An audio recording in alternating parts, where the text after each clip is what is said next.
Asking for a visa to move to Israel in Soviet Russia was sometimes something that would get you fired, kicked you out of your university, and made your life much more difficult. The joke has it, a Jewish man goes to a committee in Soviet Russia to ask for a visa so he can move to Israel. He appears in front of 3 KGB agents, and he says, "I'd like to have a visa so I can move to Israel." And the KGB turn to him, and they say, "Mr. Avramsky, is there anything you are missing religiously in Mother Russia?" And he says, "I cannot complain." "Is there anything you are missing culturally here in Mother Russia?" "Can't complain." "Mr. Avramsky, is there anything you're missing materially here in the glorious Mother Russia?" "Cannot complain." So they turn to him and they say, "Why is it then that you want to move to Israel?" He says, "Because there I can complain." In the Torah, often we see complaints from the Jewish people against Moshe, and yet most of the times those complaints are seen negatively. In Parashat Yitro, we see the opposite. Yitro arrives in the desert. He sees Moshe working from dawn to dusk.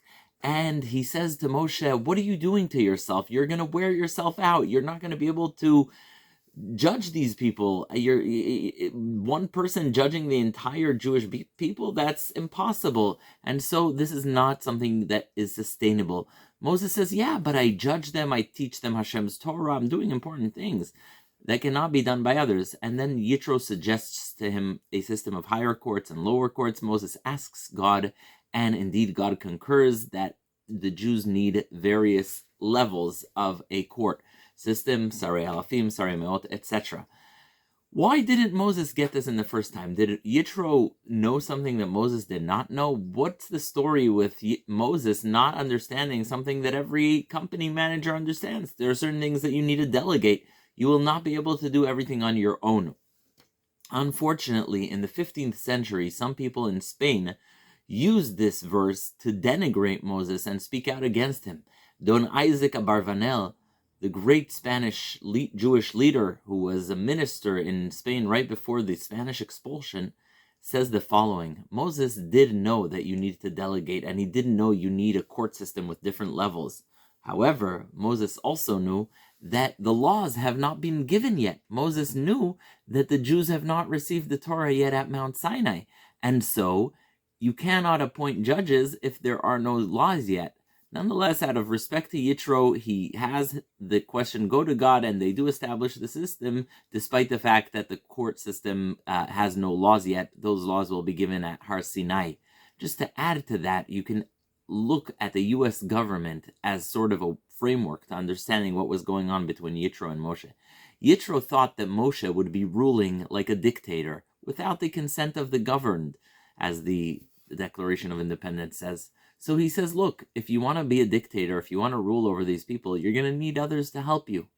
Moses sees a need to separate the branches of government, a need to give the power out to different branches. And so Moses is waiting for a system where the judges are not necessarily under his immediate supervision, but rather under the supervision of God. They receive the rules of the Torah, and then if they have a difficult question, they bring it to him.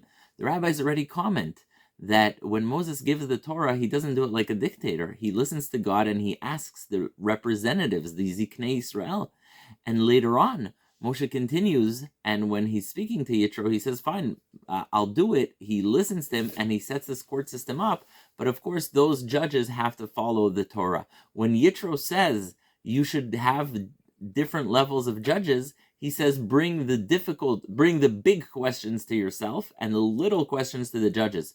Moshe comes back and says, you know what? You're right about having different judges, but I will take the difficult questions, not the big questions. They will take the easy questions, not the little questions. The Torah treats every issue based on how difficult it is, not how much money is involved. And so Moshe is looking to a more democratic system that is more than anything under the Torah, not concentrating the power in the hands of one human being. Shabbat Shalom to everyone.